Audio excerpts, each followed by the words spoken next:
Hey everybody, Steve here at Autohitch.com, and today we're going to cover with you, I'm just going to read with you, can a car be certified if it was in an accident? Now this is an article, as you see, I published 2 days ago. I spent about 2 or 3 days writing it, and as much as I might know off the top of my head, every once in a while I even myself have to do a little bit more research to make sure I answer the question correctly. So it took me about 3 days to do it, and we just got it up. Now, as you can see, first things first, can a car be certified if it was in an accident? Now you're probably asking yourself, well, okay, we're going to talk about certified vehicles today. This seems like a very specific title. Bingo, you are absolutely correct. The reason for that is that in this field, automotive, okay, automotive retail specifically, there are a number of companies. You have the Auto Traders, you have Consumer Reports, you have Car Gurus. You have all these people constantly pumping out content, constantly trying to answer this question or make a video review or do something like that.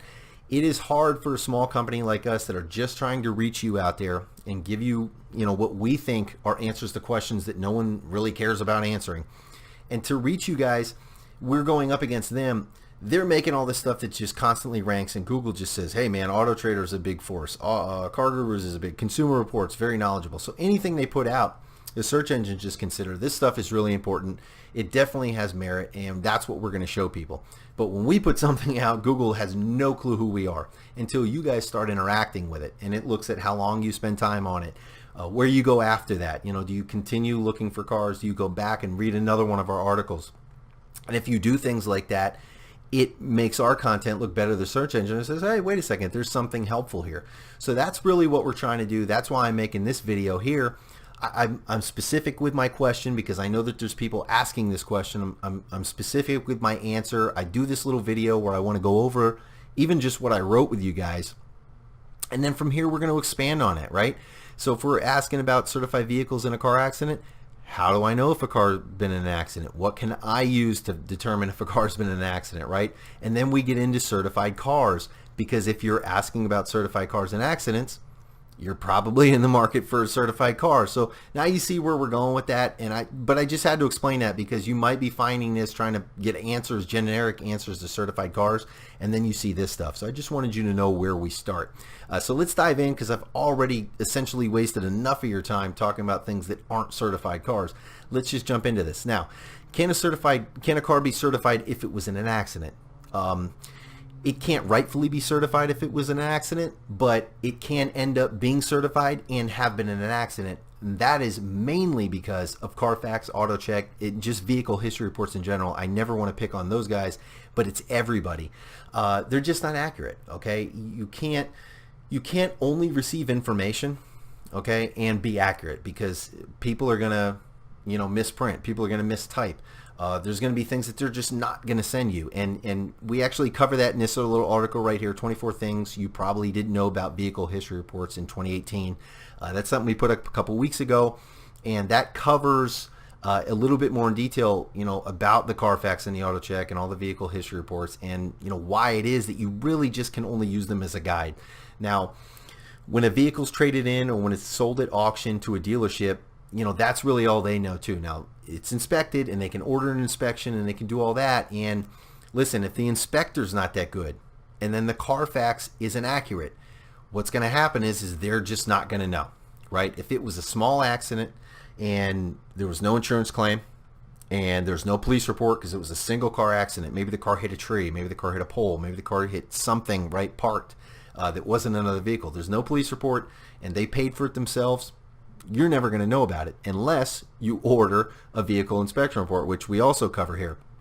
Every used car, I don't care if it's certified and it's had the best inspection in the world by the dealership and signed off by the manufacturer, you always, always, always want to order your own independent vehicle inspection. We cover that in another article, but just briefly, about $150. You can Google it, find local company or an individual. They'll take care of that for you, okay?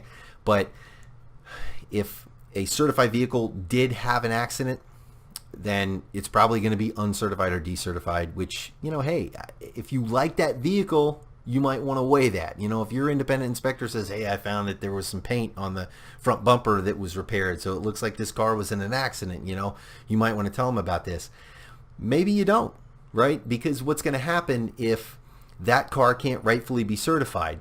And I've never actually been part of that, so I'm not sure if finding something that minor would change the certification factor.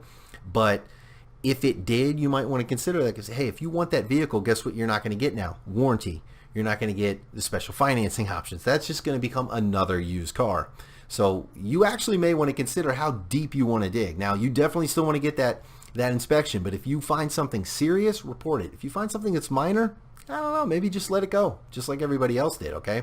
And that's my opinion, but you guys do with it what you want, all right? But you should be confident that a certified vehicle didn't have an accident. That's pretty much the answer to the question, okay, guys? And I just kind of threw in, this is something we answered here on Quora. Of course, I answered on Quora. How can a car have been in an accident and have a clean title? And again, that goes back to the vehicle history report question. How do I know if a car has been in an accident? We kind of covered that, all right? Get an inspector, right? Go to Google, look up for an inspector. So we kind of touched on that, so that's good. We can keep moving. Tools for detecting car accidents, okay? If you don't want to pay for a vehicle inspector, $150, sometimes $200 or more, right? If you don't want to pay for that kind of thing, that's perfectly understandable, especially if you might have fallen in love with 2 or 3 vehicles. Oh my gosh, I don't want to have to order 2 or 3 of these inspections, and I'm only going to buy one car. $300 for an inspection when I'm going to buy one of the cars. I don't want to do that. I understand that, okay? So if you want to do this, probably the easiest way for the consumer, for just an individual person to determine if a vehicle has been in an accident, right? What's going to happen? Unless it hits something underneath it, which has happened. I've seen that on vehicle history reports. Cars that are lowered, or sports cars that are real low, they'll hit something, train tracks or something like that, and cause undercarriage damage. That's actually what it's called on a Carfax report. That's something that this wouldn't pick up. But get a paint meter, all right? That's a simplified version of what we call it. Just get a paint meter, and what these do is they detect the depth of the paint, okay? And I linked to one here for you guys. I'll pop it up right here real quick. Yes, this is an Amazon link. If you guys did happen to purchase this one through my link, I would get an affiliate fee, just disclosing that. But that is one I found that it's $100. I don't know who that company is off the top of my head. I don't have a deal with them. It's just an Amazon thing. And, it's $100. That, to me, is in the range, and looking at it, looks like something that's of a little bit higher quality than just going into an AutoZone and picking up a cheap one for $40. But it's not the $600 ones that a pro or a dealership or something, a professional inspector is going to have. But that's going to get the job for you. You don't need to know exactly what the depth of the paint is. You just need to get an idea. And what you're going to do is you're going to walk around the car, okay? And you're going to check each individual panel. And you might want to check, once you get to the bumper, obviously you wouldn't want to check just one part of the bumper and go, okay, bumper's good. You want to check the left. You want to check the front. You want to check the middle, and left and right. Versus a quarter panel, you might want to check one part of the panel. Or a door panel, you might only need to check the door. You know what I mean? Because most of the time, if something happens to the door, if something hit them on the side, the whole panel is going to have to be repainted. So you don't need to touch every single part of the car. Just parts that are big enough and wide enough where you think that something going to happen here, something going to happen there. And here's what you're looking for, okay?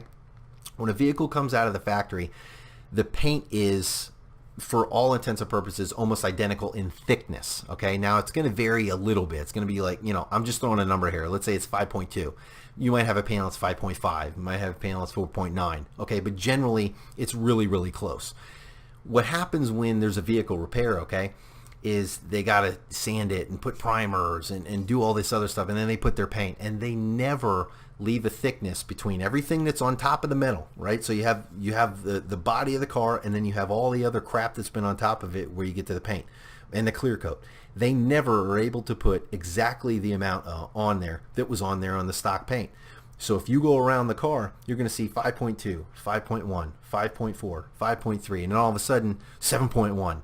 That's a problem, okay? Or even if it's a lot less, let's say it's 6.1, 6.2, 6.8, 6.5, and then all of a sudden 4.5. Well, that could have been just a crappy repair where they didn't use any primer or something, and they just used some spray paint. I mean, you should be able to see that kind of thing, but the point is you're looking for extreme inconsistencies on the level of the paint, and that's going to tell you that something was wrong there. And I think once you see that, then you might start looking around, right, at the angles and look into the light, and then that's when you might notice things that you don't necessarily notice with the naked eye. So that's probably, in my opinion, you don't need to know a lot. That's all you need to know. You just have a little tool and you know the numbers, you know what you're looking. You don't even need to know what the numbers mean. You're just looking for a variation in the numbers. And that to me is the easiest way the consumer can go out. And it's only $100. So you take that $100 and you can use it on as many cars as you need to. I still absolutely recommend the independent inspector. Maybe if you're looking at 3 or 4 cars, use your paint meter. But once you narrow it down to one, get the inspector. Don't buy a car that you haven't had an inspector on. Okay, I'm just because you get the paint meter doesn't mean the rest of the car is good. You still have so many more factors. Everything is working inside.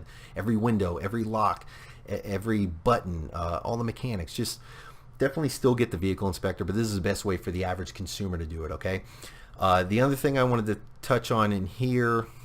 Oh no, we went over that actually. It was how to do it. We covered the process. That's good. So I'm just actually talking with you guys right here. I don't have any notes laid out, which I probably should, but at least you know it's just me and you guys reading over this together. And then want to know about some more certified cars? Okay, so this is where we actually get into it. Okay, and it's 14 popular pre-owned questions. Now,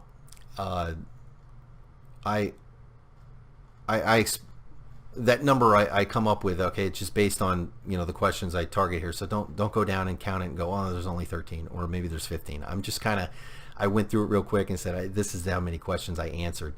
Don't hold me to that one.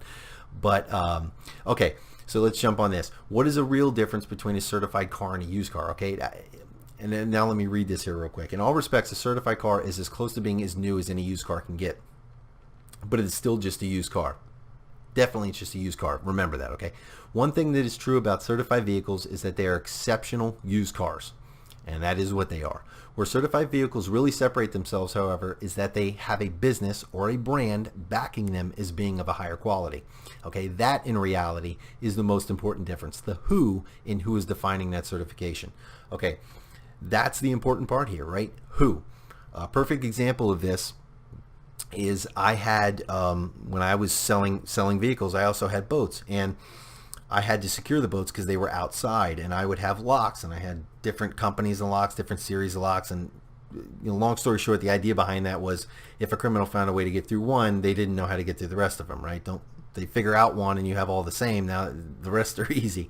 So I had multiple locks, and one time I had something stolen because one of the locks was defeated, and it was a lock where it was clear as day that they said this isn't supposed to happen with the lock, and someone was able to do it very easily the way they said that it would not be possible.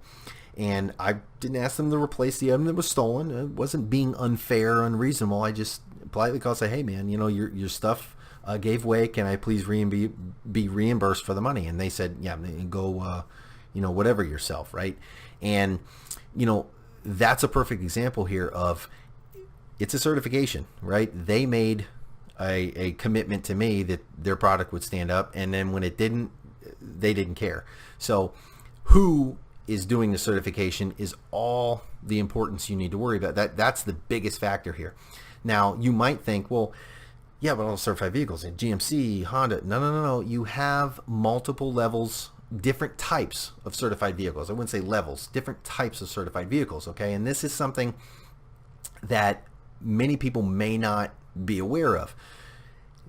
Yes, GMC is going to have a certified vehicle, and Honda and Toyota are going to have certified pre-owned vehicles, okay? But CarMax also has certified pre-owned vehicles or certified used vehicles, okay? Independent dealerships can have certified vehicles. And the reason that is because all they're doing is just giving you a guarantee saying this is an exceptional used vehicle. I'm going to certify it. I'm going to fix a certain number of things, restore it to a certain condition, and give you a warranty, give you some service, give you some special financing. Okay, I'm going to do that for you. And it's a private dealership's way of competing with the big dogs, right? It's competing with the GMs, competing with Chevy and Ford and Honda and Toyota and Kia. So let's quickly get into what the three of those are. Okay, You have your manufacturers. Those are the franchise. This is the one we talk about a lot when I mention the GM, all right? You have the independent certified vehicles. Now, these are where third parties come in. You have National Vehicle Certification Program, you have Carmark, and there's several others, okay? And these are companies that will come in. Let's say you have an independent dealership, but let's say it's a luxury dealership. You have really nice cars. They'll come in and they will inspect those cars and certify them and whatever the dealer wants to provide for that certification, okay? Hey, I'm going to give you a year of with our service, with our in-house service department, or our mechanic, or whatever it is.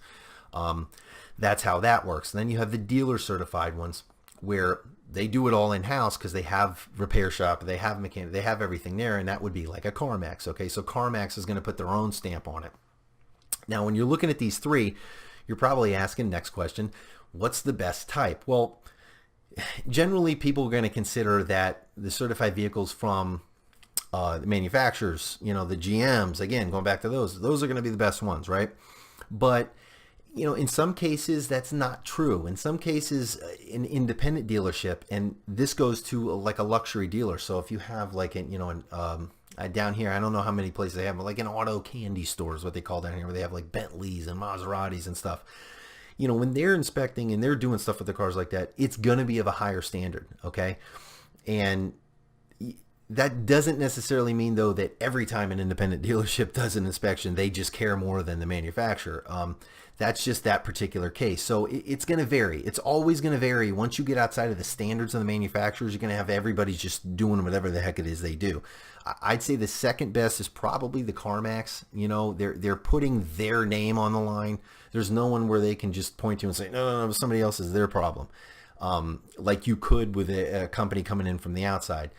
Although you have to live up to it, you can always just shift the blame a little bit. CarMax can't do that, and a franchise dealership can't do that. So between the two, listen, here's the way I look at it. And we could really hone down on this and look at, they fix this part, but they don't fix that part. Or the manufacturers will fix brakes that are at this much percentage, but CarMax won't. And we could dive into that, but that's really just convoluting everything. Let's just keep it really, really super high level and simple for everybody. If you think about it, CarMax certifies the car. It's CarMax, right? CarMax is the only one that takes the hit on it. Okay, so they care, but they're the only one that's taking a hit on that. If you look at a franchise dealership, you have that dealership that is putting their name and their reputation on the line, right? And then you have the manufacturer. So let's go back to that GMC dealership. It's a GMC dealer. They care, right? They have a standard to live up to just among themselves. And it could very well be part of a large dealer group in and of itself, a very big company, not just a family-owned dealer. And then you have GMC, okay? I mean, if you have two powerhouses there, putting their reputation and name on the line, and then you just have CarMax, I'm looking at that and I'm saying, well, those two, okay, and not to say the CarMax is small, but you have two people who are going to have their reputation damaged if something goes wrong versus one, just by the math. And I know it's a very basic way to look at it, but why look at it any other way? Just with the math, I'm looking at that saying two people care if something goes wrong with that car here versus one person here. And I mean company, rather. But there's two here, there's one here. I'm going with the numbers, okay? I'm going to go with where there's two people involved in this transaction versus one that's going to get chewed out if something goes wrong. So it's a very, very basic way to look at it. Again, I know, but why look at it any other way, in my opinion? And let's just leave it at that, really. I mean, that's the best way to look at it. So, yes, there are certified vehicles at CarMax and everywhere else, but just, grain of salt, right?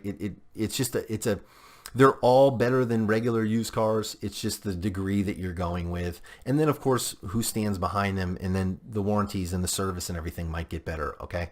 So, moving on from that, what is the difference between pre-owned and certified? Now this is some terminology section right here we're going to cover. Okay, this is going to be real quick. Certified car is referring to the CarMaxes and the independents, whereas pre-owned certified generally refers to the ones at the manufacturers. This is a literal and figurative argument, and sometimes it's one of those things that maybe in the definition in a book is one way, but if you said certified car, And that's why I wrote about this stuff, right? Because if you just said certified car, no one would have any clue that you're talking about a dealership versus that dealership versus an independent versus whatever. So that's why I threw this in here. But just so you guys are aware that a pre-owned certified vehicle, I mean, that is supposed to mean one from the manufacturer and one of the manufacturer's franchise dealership, versus just a certified can be anybody putting that on there. I don't know why that is. That's something I've uncovered in doing that research about the definition. And I'm reporting that to you guys if you have that same confusion. So if I didn't really know, I don't know if that really clears it up for you, but that's what's out there, and that's what I'm seeing. Car buying terminology tip. Okay, CPO cars refer to certified pre-owned cars. So if you see CPO, that's what that means. It's not your accountant, or which is a CPA, but it's not an accountant. It's not something like that. It's a certified pre-owned cars. Okay. Did dealer certified cars come with a warranty? Absolutely. And that's one of the benefit of the certified pre-owned cars, right? Is they come with a warranty, and they come with special financing options, right? More and better warranties, and better deal on service packages. Okay. Because, and this all goes to the fact, this is why I wrote here, that, you know, the dealership is standing behind it. The dealership's looking at their car going, no, we're not just going to stamp this thing exceptional, right? Because this could come back to bite us, because we're putting a warranty and we're putting all this other stuff. We're not going to just stamp this. We actually believe that this car is better than the rest and is going to hold up. So here's what we're going to do.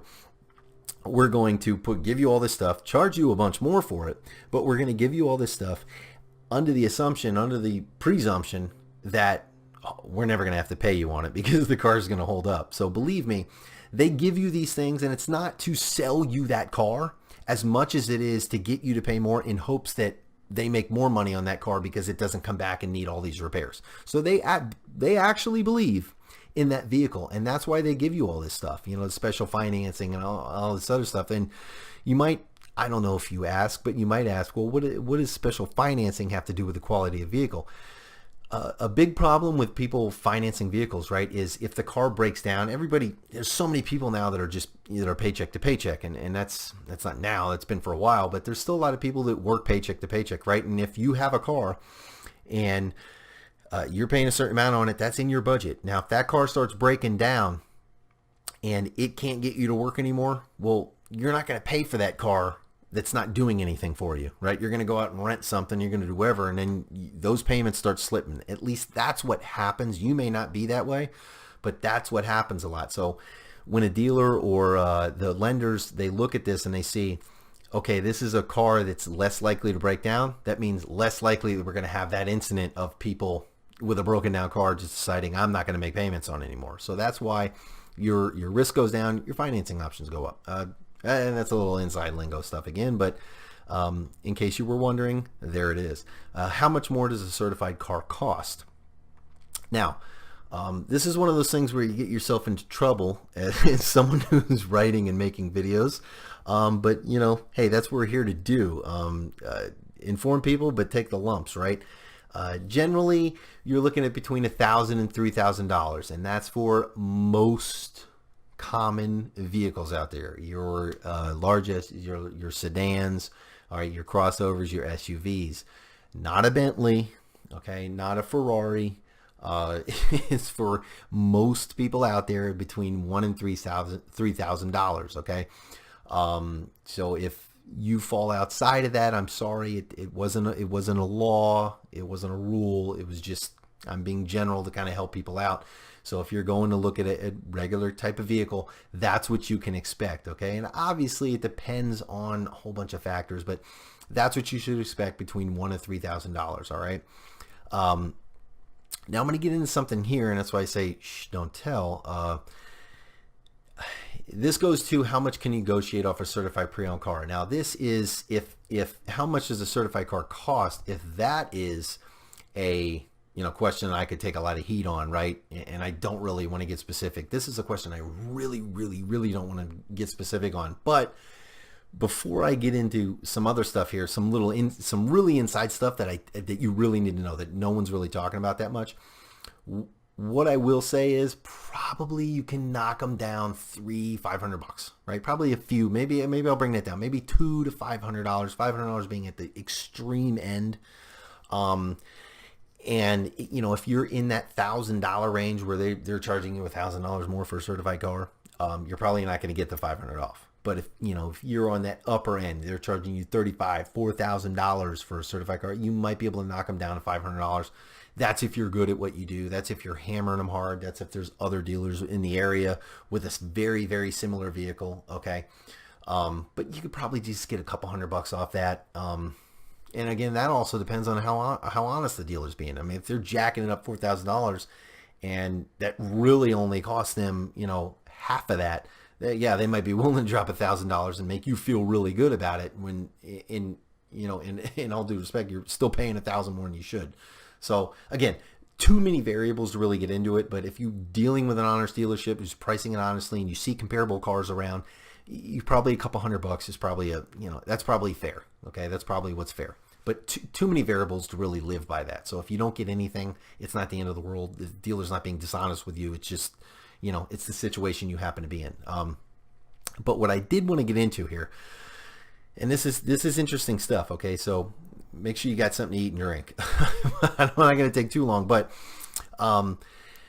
what's going on here in the used market, okay, and this definitely, as certified pre-owned cars are used, what's going on in the used market is there's an influx, okay, and that comes from leases. Now, leases have been on the rise. I think it's been a record year. Leasing has set a record year, I think, going back 4 or 5 years, okay? Every single year has been a record year.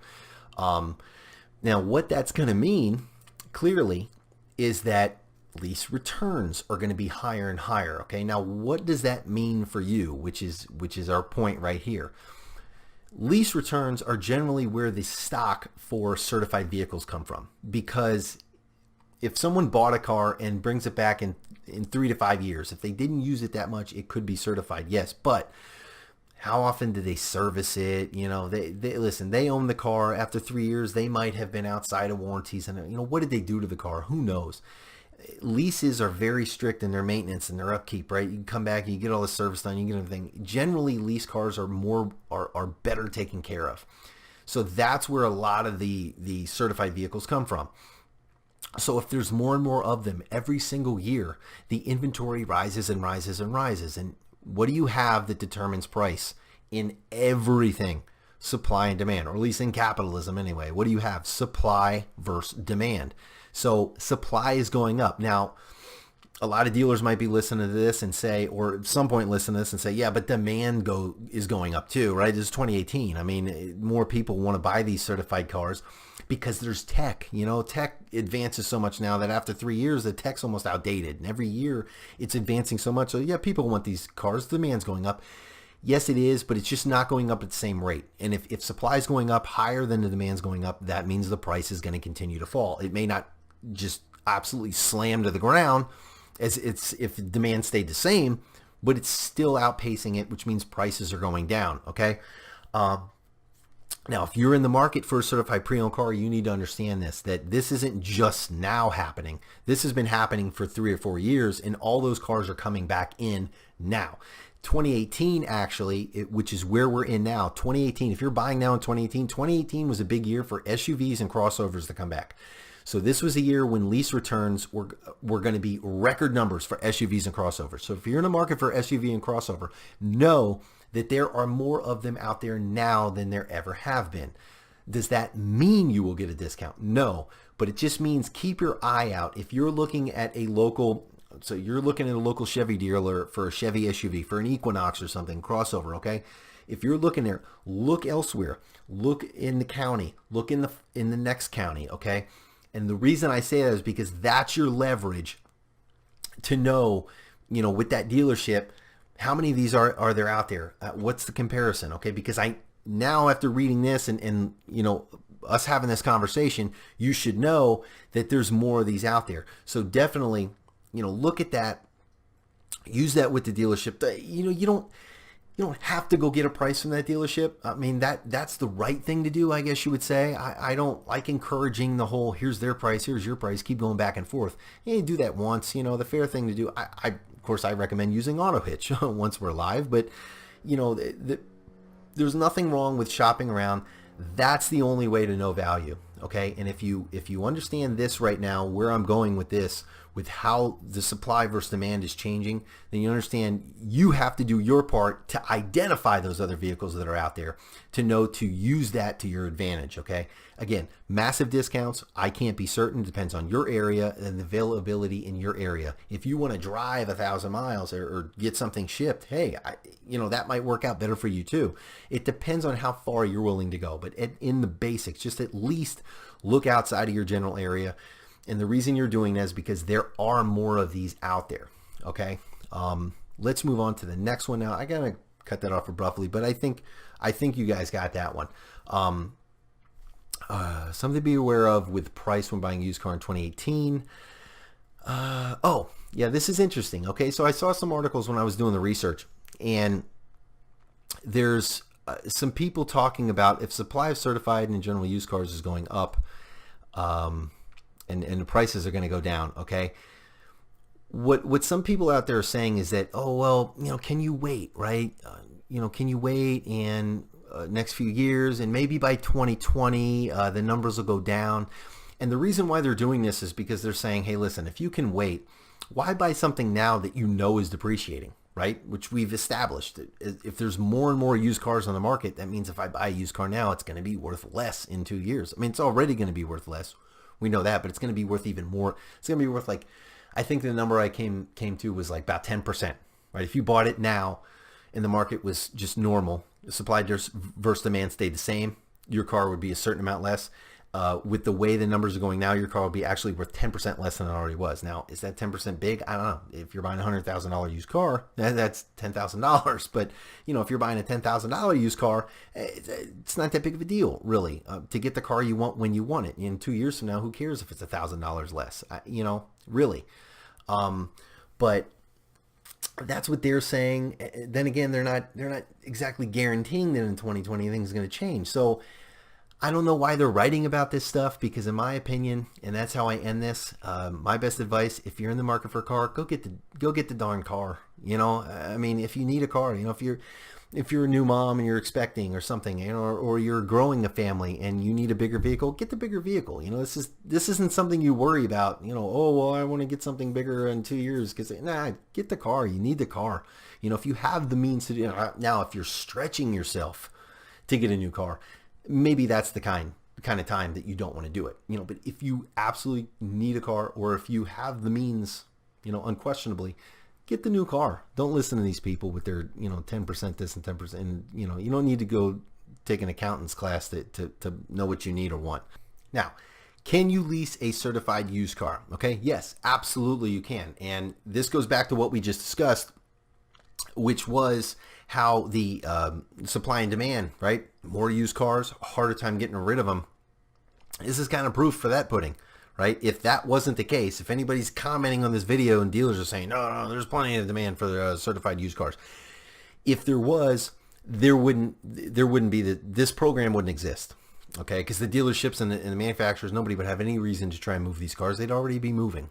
So this is part of their answer to that. And I mean, GM, as you can see here, was late to the party, okay? And that was still 2016. That was still 2 years ago from today, which is 2018.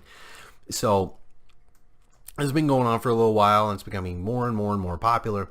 But you definitely want to check with whichever brand, okay? Because this kind of, GM did a 1-year warranty on top of. If you're a big warranty person for these certified used cars, you're definitely gonna be worried about this the most. And they did a 1 year for their leasing program on top of anything that may be left on the original 3 years. So if you had 4 months left, it's 1 year and 4 months. Okay. Next obvious question is going to be, is leasing a certified car a good idea? Listen, I'm not going to, and I try to always shy away from, making that decision for you, right? I don't want to do that. I just want to arm you with what you need to make the best decision for yourself. So let's dive into that. Again, I want to emphasize, check with the brand, okay? Because whatever their deal is might be the determining factor right up front. I think Lexus had a very good plan. If 1 year's not good enough for you, Lexus had a plan where it was like unlimited miles. I mean, it was crazy what they were offering. So, 1 year's bad for you, and then you can afford to lease the Lexus, certified used car. That's an amazing warranty. That right there might make up your decision. So that's the first thing you want to do. Now, we got the bad, we got the good, right? With everything. Used car leases come with limited warranties and service, just like the regular. If you're buying the certified used car, right, it comes with warranty and service, limited, not the full like the new. So that's nothing too different. But since you're leasing, you could end up paying for repairs on a car you don't own out of pocket. Okay, now remember that. You could still. It's not that you wouldn't pay for the things on another car. Okay, now the warranty might be a little bit better if you're buying it, but it's not like you're not paying for those things anyway, whether you buy or lease it. The difference is that you're just paying for somebody else to get a better car, right? If the transmission blows out of the warranty, you're paying for them to get a new transmission in the car. So, just remember that. I don't think it should make or break your decision, because again, these probably be things you might end up paying for anyway. But if you're leasing, I would emphasize even more. Get the inspection, get the best inspection. Pay more for the inspection. If you're considering leasing instead of buying the certified used car, it's probably because you don't have that much money to get a better inspection. But man, if you can swing it, please get the best inspection possible, because I don't want you paying for a dealer's car that they're going to get back and sell and make money on. Okay, I don't want you to do that. Next, interest rates, money factor. So money factor, if you're looking at leasing at all, money factor is something you're going to be hearing a lot about, and that's just your interest rates. All right, on a used car, they're not as good as they are in new cars. Okay, so add on top of that, if your credit isn't absolutely perfect, your payments are going to go up. Okay, now this goes to the fact of, back to something we talked about earlier, which was if you're leasing, you don't own, and if your credit's bad, right, now you have a car and the car is going to break, and well, you don't even own it, so I'm not paying for that piece of junk. So that's what the bank and the lenders and everybody's looking at. And I think that's why GM was so late to it, because it was like a lending factor, because they have GM credit, and they were just looking at it like, I don't know, the numbers aren't adding up for us to do this with the risk and everything like that. So if you have a problem getting people to pay with cars that they get when they actually buying them, then technically, hey, it's a lease, it ain't even mine. I'm not going to pay all this money for that thing. I'm just walking away. So yeah, the interest rates are already going to be higher, and if your credit's not perfect, you may not be able to qualify. But let's say you do, your payments are going to go up. Okay, now and we're going to get into this down here. I'm kind of preempting it, but your payment's going to go down for another reason. So again, this isn't something that you make or break your decision on. I'm just giving it to you. This is something you watch out for. Okay, your interest rates will be higher leasing a certified used car.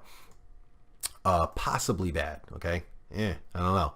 As we discussed earlier, used prices are scheduled to continue downward. If this happens, it means dealers will have to plan on getting back a car that isn't worth as much, which in leasing is the residual value. Okay, this means higher payments.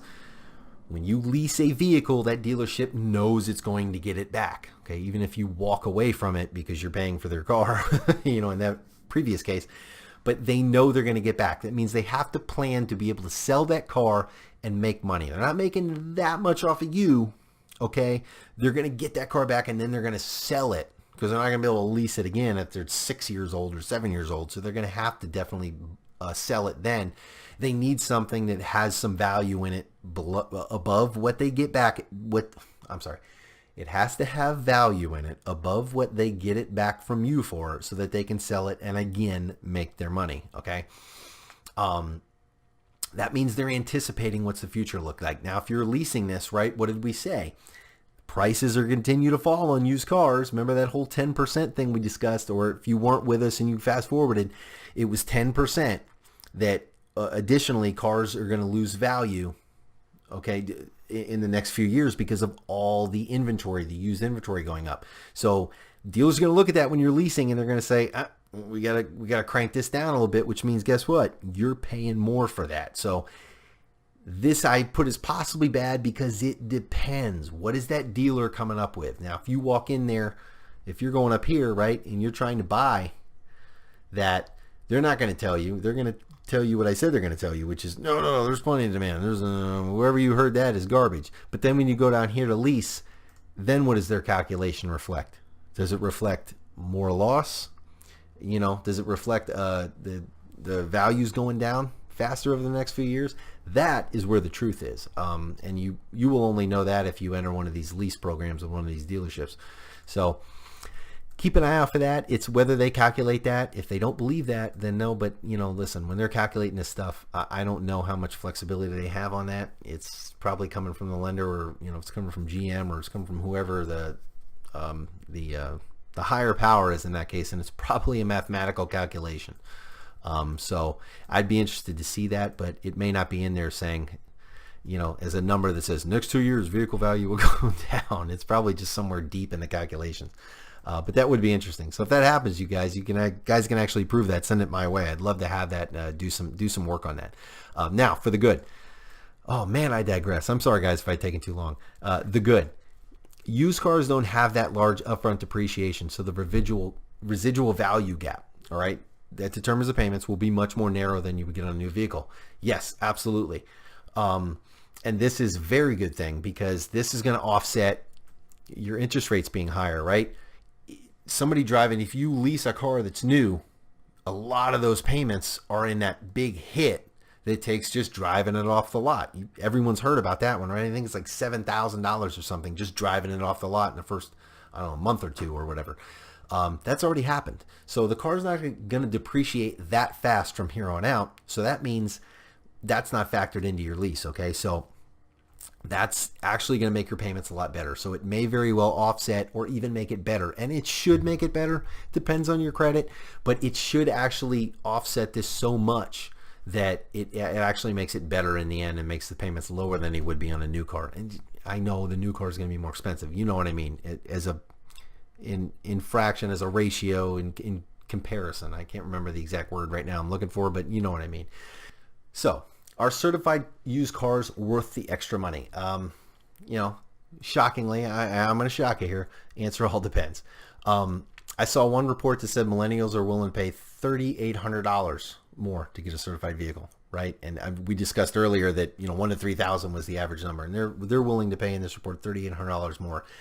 And that, hey, millennials, and I myself happen to be one on the upper end. I'm like the absolute maximum age in the millennial group.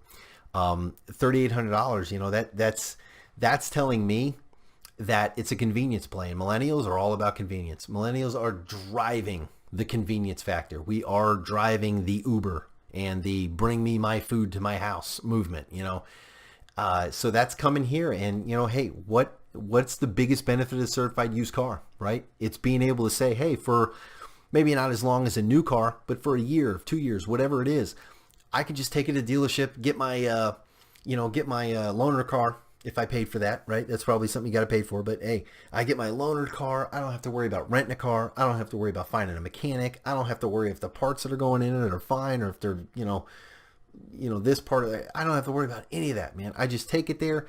Heck, if I pay enough, they'll probably come pick me up from where I am and give me the loaner car. So that it's a convenience play. Certified cars are for people who value convenience. Now that could either just be like many millennials, which is just a preference, right? Maybe you're millennial, you don't even know that much about a car to go to the mechanic and know who to trust and what they're talking about. So you just want to take it to a dealer. But other people, man, it's just a time factor. Yeah, I'm just too busy. I'm always in and out of town. I don't have time to worry about renting and doing all this stuff. I just want to take it one place, deal with one person, one place, whatever, and just be done with it. So it's a convenience play. And if that's what matters to you, if that's what you need or want, that's what certified vehicles are good for. Okay. Getting into something else here now real quick, and this is probably just as important, something to consider going forward. If you're here, you're considering a certified used car. Something to consider is what we discussed earlier. Is just as important as something we discussed earlier, which was the, rising in the fall of, the amount of used cars out there. The tech in the cars, okay? If you're bouncing around between, I don't know about certified used, or maybe I'll just go buy one of those used cars that has a little, for a minute, hey, as is. I'm buying this car as is. I'm on my own. The tech in these cars today is out of this world. I mean, that's probably a perfect term for it. It's out of this world, but It's out of this world, but not only that, it's out of this world in price. All right. And you have to start thinking. I even myself have to start thinking. You know, I've been complaining for years about. I'm a guy that likes to mess around with the mechanics of the car. You know, I like to change my own oil. I don't, not because I need to. I mean, I've done it where I've had taken it somewhere where I just didn't have time, but I like using my own oil additives and all this stuff and putting the best filters on there. Just something I prefer.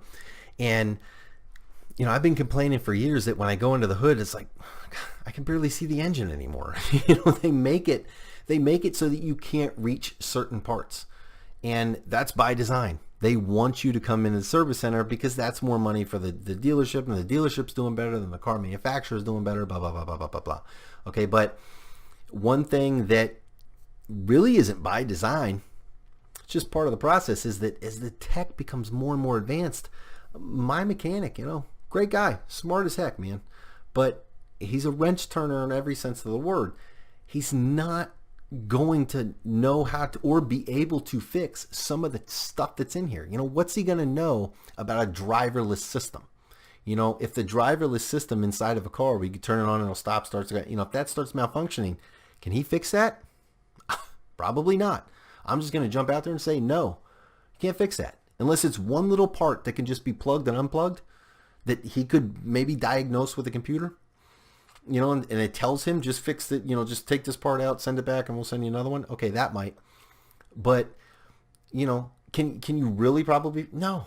And you have to ask yourself, if you buy a car, okay, outside of that warranty, outside of any warranty, do you want to pay for that to fix that? Because it very well may tie into a bunch of other electrical systems on your car. And if that's not working right, nothing works right. Because if it may have a signal in the computer. If the driverless system or whatever isn't working right, we don't even want this car to move because it may malfunction and cause severe damage and kill somebody. So we just don't have the car work. You know, what happens when something like that goes wrong and you have no warranty and no one's covered and it's just coming out of your pocket? Do you want to be in that situation? So that's something you need to consider going forward. If you're looking at one of these cars, so if you're looking at a car from 2015, 2016, look at the tech inside of it. You know, that's when they started throwing some of this crazy stuff in there. Some of this, you know, changing lanes on your own and stuff. You know, I don't know, man. Think about that. Do you want to get one of those cars? Do you want to spend, I don't know, it depends on what you're spending, but you want to spend, you know, $20,000, $30,000 on a car like that and, you know, be signing an as-is form saying, yeah, I'm fine. I can fix all that technical stuff in there. I'll pay for it out of pocket if it breaks. I don't know. I don't think I'd want to do that. And especially have to take it to the service center and have them fix it. I don't know if I want to do that. So, you know, that's up to you guys. Again, it's always up to you. I just want to give you what I know, what I've seen, what I've personally experienced, so that you guys can make the best decision for yourself, for your family. So that's pretty much it, guys. We've covered everything in here. And I want to thank you for being here. I know it's been a while. I know this is a long one. This is a long article, so it's a long explainer.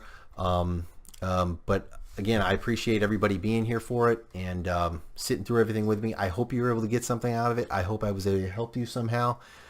If you have any questions, comment away. I'm here. I will answer them. If for whatever reason you just fast forwarded to the end, didn't go through all this stuff, and you just had a question, even if I covered it, I'll still answer it for you. So comment. I don't have a like. This isn't YouTube, but this will be on YouTube. So you can like, you can comment, you can share. Anything helps.